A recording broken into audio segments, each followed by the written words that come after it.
Had kind of little windstorms here last night, so this is the exact way I left my tent yesterday. I had to leave for emergency bathroom purposes. I didn't come back, so this is how I kind of left it. You guys can see the wind pushed all the sawdust back there. This is all just ground. So on this is what I carved yesterday too. It's just a fantasy piece. I did a skull here, half the face broke off, don't care, just kind of adjust, put some lines behind it, blend it all in, blend it all together. Here's a spirit, there's a spirit on this side, one on this side, one here. Just kind of tied them all in together. So I still have this bottom to carve. So I guess I'm going to do that on this video, and I'm going to kind of make like I might have to carve this skull out, because what I'm going to do in this video is I got a big burl that Uncle Kevin gave me. It's a yellow cedar burl. Let me show you. I'm going to have to dig it out. And when I was out of town, a good friend of the family dropped off these nice blocks for me. Look at these ones. I think they're cedar. So 1, 2, 3, 4. So this is going to be the base for that. Yeah, I don't know. Anyways, the top of the burl piece is down here. So I'm going to dig this out, put some gloves on, because there's probably some spiders there. See it right in there? So I'm going to dig that out. And I just don't know what I'm going to do. I don't even really never know what I'm going to do. But anyways, carry on. Also, Lance, thanks for the hat. Carve deeper. Got it on. It's going to get dirty, but thanks again, man. You guys, if you want to check out Lance's work, he's got a page. It's called Carve Deeper. Carve Deeper. Okay, so I pulled the piece out. So you got some little bird's eye in there, but lots of this is rotten, like you got some bug holes in here. So I'll show you the underside of it. So you got the rot in there, yeah. So it's been hit by the bugs pretty good. Okay, so here's hand reference.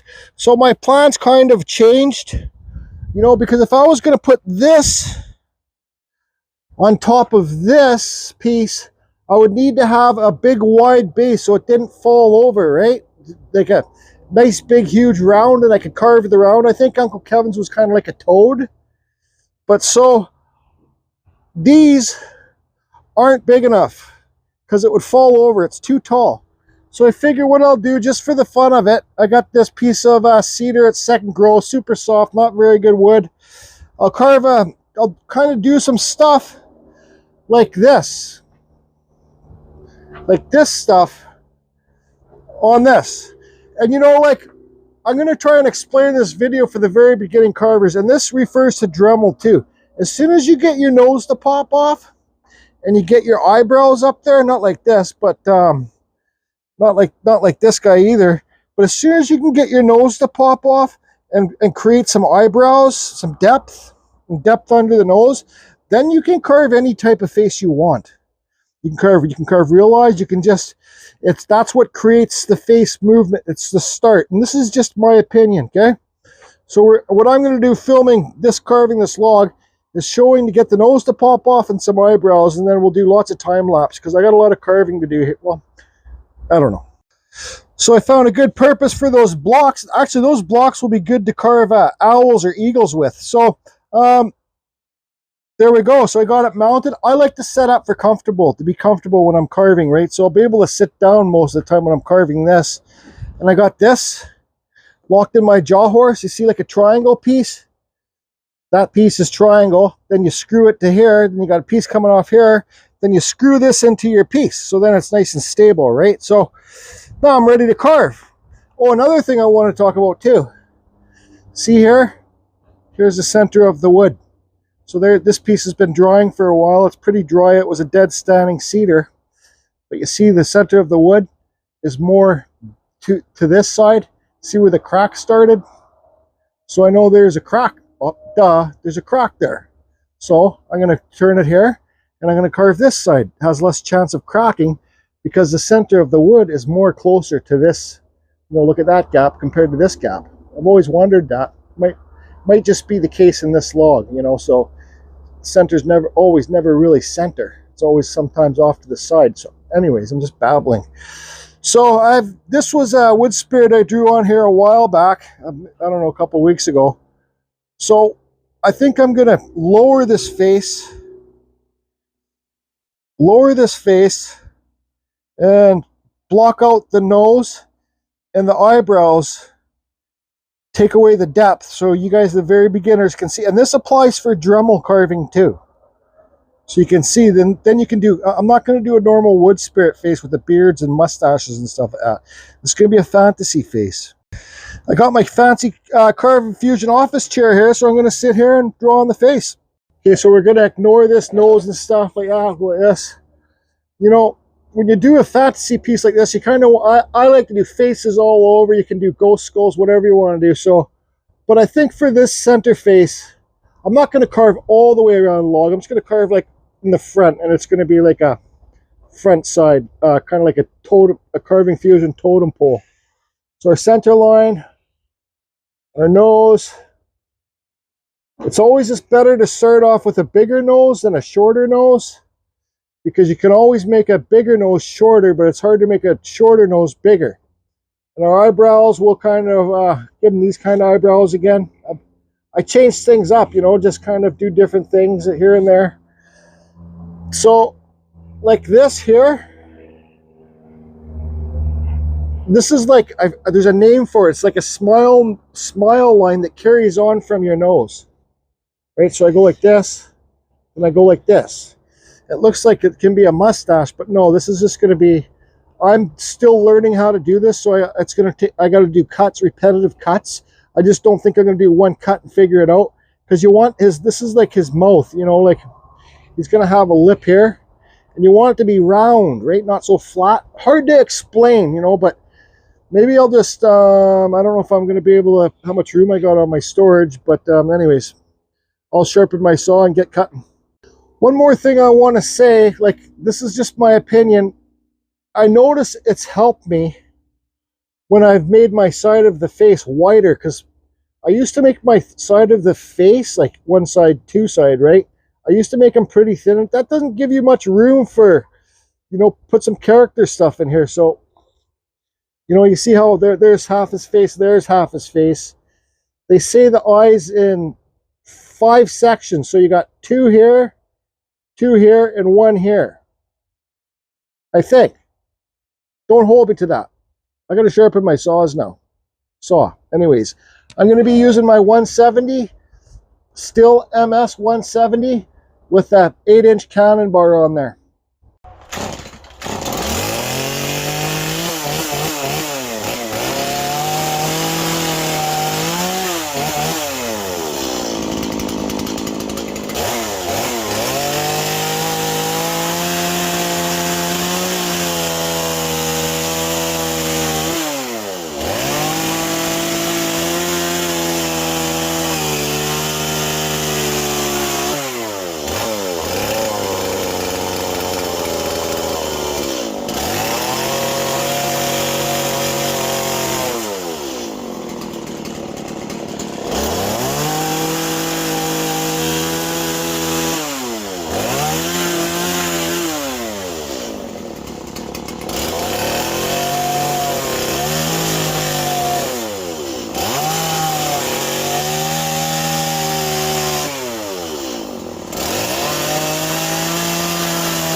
Sorry everybody, my mic wasn't working, so this is a voiceover and I'll try and explain what I was doing. So this is when you sit back with your coffee, pop, or drink or whatever, look at your carving, see what you like.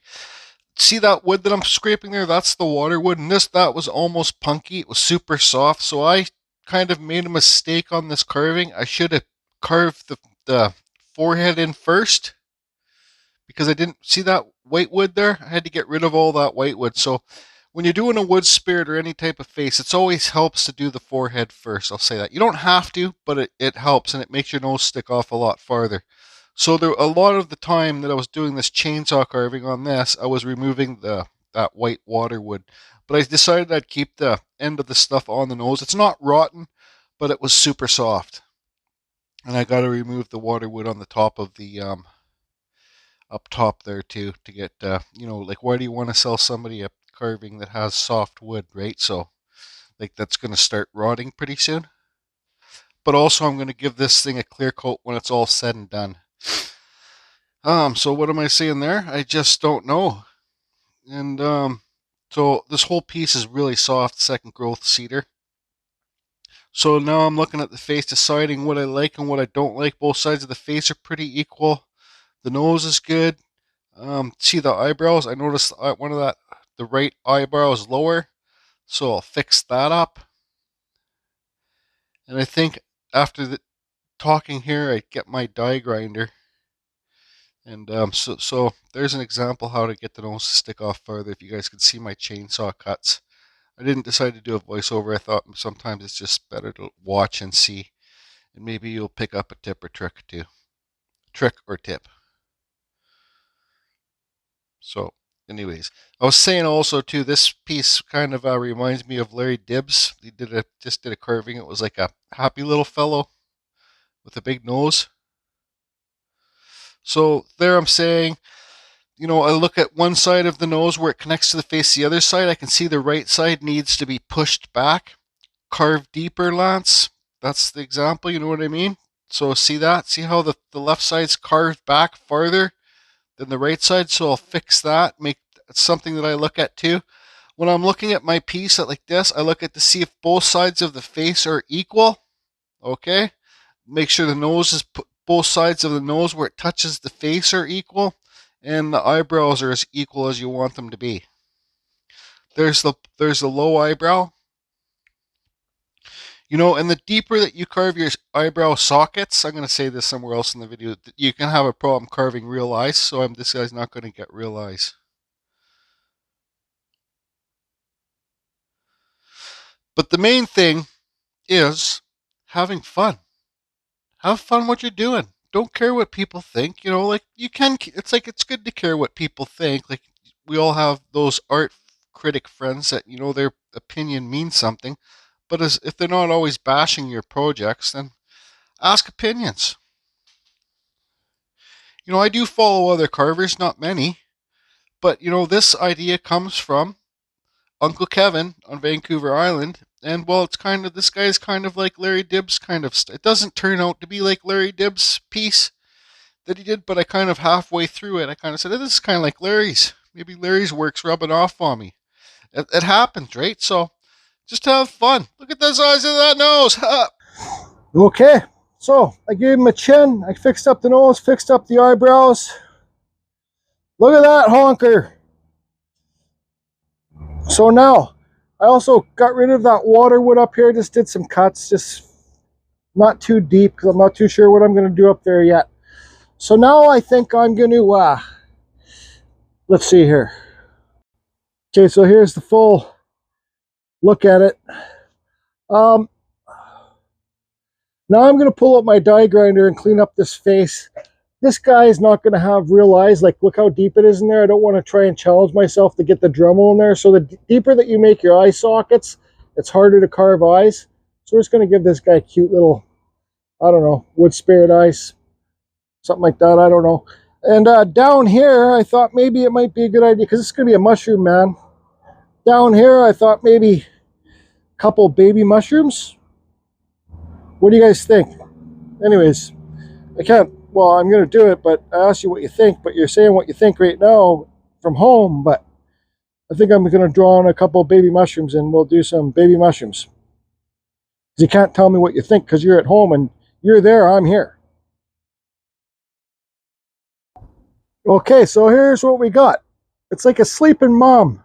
There's one eye, there's two eyes of different size. I'm not putting much detail on this, right? So I just don't care. And I know somebody just carve Rob would say, Jordy, do those mushrooms, are they baby mushrooms? You need baby mushrooms, Jordy. Well, I already got the baby mushrooms carved in, just carve Rob. So now what I'm going to do is sand it a bit, burn it, and finish this off. Well, still got to put the top on and drill a hole in the bottom for rebar. But what happened when I just finished carving, that Scott that lives here came and got me a huge branch fell off. Those trees over there. I don't know if you guys are going to see them standing there, but those trees are swamp willows. A huge branch broke off, shaked the house, and it was hanging on the cable wires. We had to get another branch. Herman there, the farmer that owns this property, he's got a stick in his hand. He got it off the wires, and guess what it hit? Because I took my saw over there. Guess what it hit? I saw my saw, and I was going to say, hold on a second, let me move my saw. It hit my saw. So, like I said, this is a cheap 170, and it will be cheap enough to buy a handle. But anyways, good thing the handle was there, but that's just my luck. Anyways, let's burn this and flap sand it. So before I burn it and sand it, I decide that I am going to drill a hole up in the bottom for rebar, just in case I want to put this in my front yard or something like that. I don't really want to do that with this because I want to build a bigger base for it, carve a bigger base, but I got to get the wood first. So that's a spade bit on a drill, and you see those bits you kind of cut, then pull it out, pull the extra sawdust out.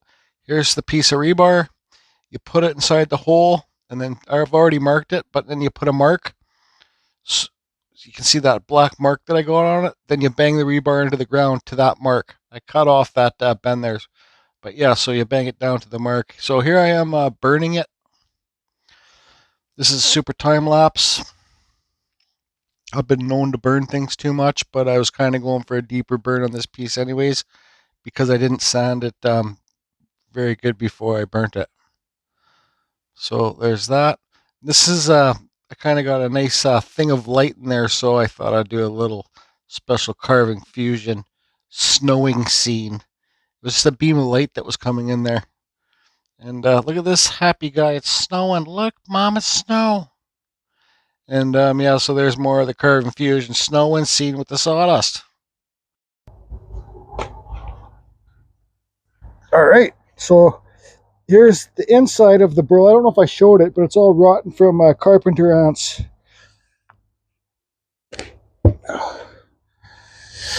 Oh, yes, that's cool. That is cool. So how do I want to mount it? First of all, we want to find where a good place for it to go is, like where it's a good fit for it. Let's see here.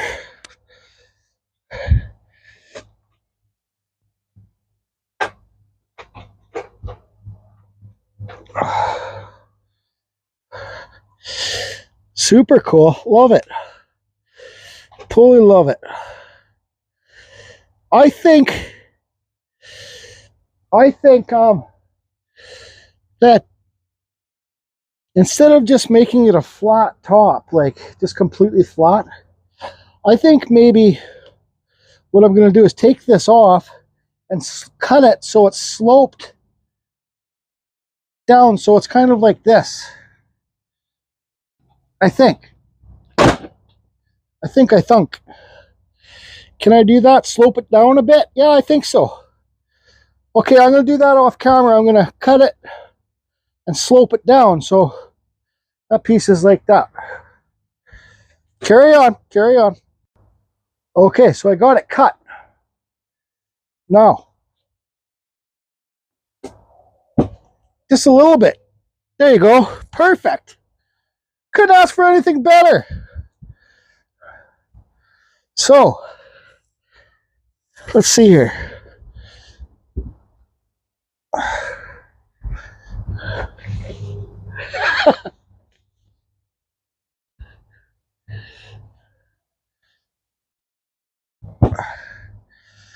I'm going to kind of have to figure it's sloped that way a bit too. I think that's a good spot for it. So I think I got some long timber bolts, timber screws. I'm just going to timber screw it right down to it. I don't know where those screws are though. I got to find them, timber screws. Okay, so these are timber screws. Come on, zoom in. See, it's like an Allen key head. Look how long that one is. I got 4 of these. I'm going to drill them down from the top.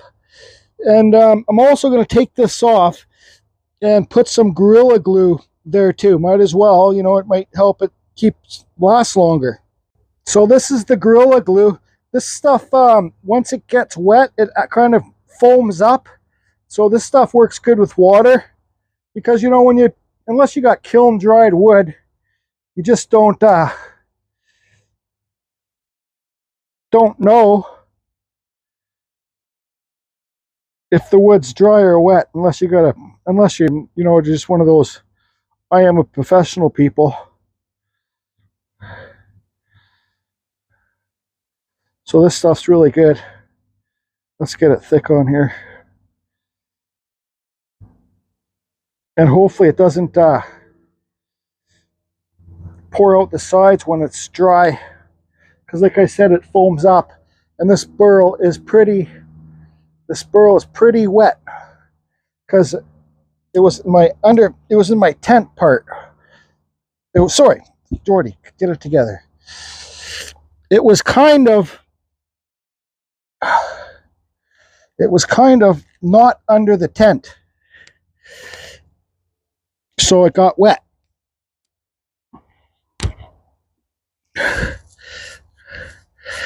That's pretty good right there, I think.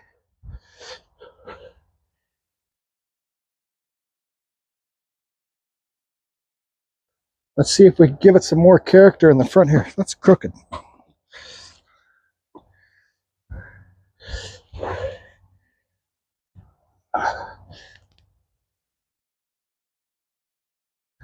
I think that's good. More character, the better. Actually, let's see here. And I got to screw it in where it's solid too. So that's solid right there. That's perfect. There's some character there. Okay. So, you know, Uncle Kevin lives in, oh, I got to change the screw, but I got to get a bigger one. Uncle Kevin, like I said, his YouTube channel, lives in a foresty area, and he puts moss on. Sorry, I was trying to find this thing. Thing. He puts moss on his creatures like this, and they grow. So, because the moss on the roof looks super cool too. So let's see here again.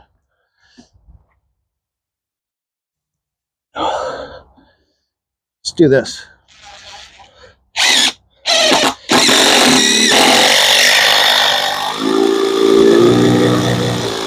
Get it good in there. Now I'll get it screwed on a couple more times. And bingo. Okay, so that is pretty solid on there. Now we got to wait for the wood to dry. The glue to dry. I'm going to burn this and sand it again to give it some more textures. So let's do that quickly.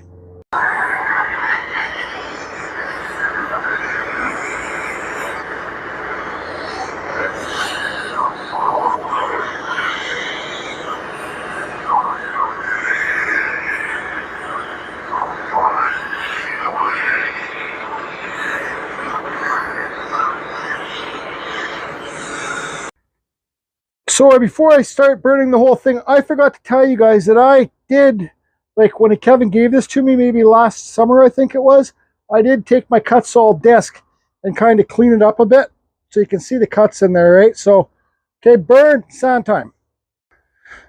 Okay, so it's all burnt. You know, I don't like to sand it when it's doing this with the hot coals, because you can shoot those coals off way far into a corner, leave your carving tent, and not know that it's smoldering in the corner, and that's going to start a fire. So what I do is I just use a water spray bottle, spray it all down, and I make sure there's no smoke coming off the piece, completely no smoke coming off this piece before I start sanding it. It's just kind of, you know, something that I've told myself, that's kind of like a rule. You know, it's gonna sweat a bit, you know, you see. But yeah, I just get rid of the hot coals. I don't care if it's not very good for the sandpaper. It's just a good safety practice to have.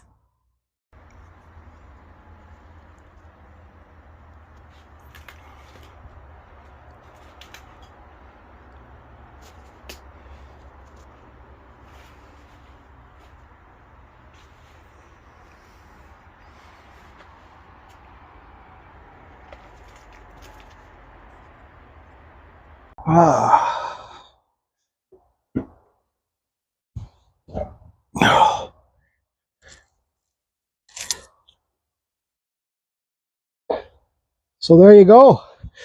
So this rebar, that's how far I drive it into the ground. Make sure you're not going to drive it through your gas lines or water lines or whatever. And another good thing, if you want to keep this in place, you know, get some. So this is wet wood, dry wet wood. Most wood in the fall is wet. You know, make sure you get the glue that's going to dry and wet wood. You know, you could glue inside the hole, put some glue on the rebar, you know, and then just stick it on the rebar, and then it's theft proof too. That's what I do in the spirit trails when I put carvings down there. So yeah, I think it was a super fun project, and I'm not going to sell this guy or this mom with the whatever it is with the little baby mushrooms, because I'm going to find like a big wide cedar log. I'm going to get one. I know where to get it. Cut it in half, because this base needs to be pretty wide and long to mount it onto the base. I just did this rebar thing just in case, you know, like somebody wants to pay me good money for this. They can go in their yard, but I'd rather keep it, because this burs from Uncle Kevin, it's special to me, from Vancouver Island. I'm going to send him pictures of this too.